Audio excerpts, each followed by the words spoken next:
લસણને સ્પીડમાં કઈ રીતે ફોલવું, તો તેના માટે અહીં આપણે લસણનો જે ગાંઠિયો છે તેને હું આ રીતે કડીમાં કરી લઈશ. બધી કડી છૂટી પાડી લઈશું અને ત્યારબાદ આપણે એક નોનસ્ટિકની પેન લઈશું અને તેમાં આપણે આ રીતે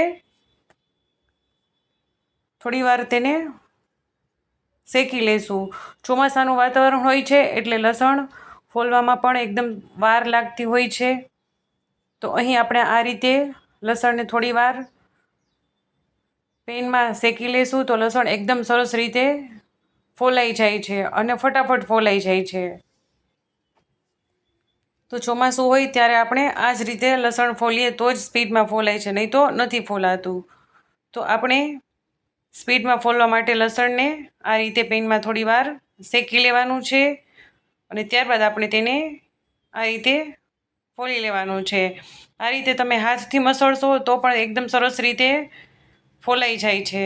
અથવા તો તમારી પાસે કોથળો હોય, પહેલાંના જમાનામાં તો કોથળા રાખતા, તો કોથળો હોય તો તેમાં પણ તમે મસળી શકો છો અને તેમાં પણ એકદમ સરસ રીતે ફોલાઈ જાય છે. તો અહીં આપણે આ રીતે બધું જ લસણ ફોલી લઈશું. Bye bye. Thank you for watching. Like and subscribe.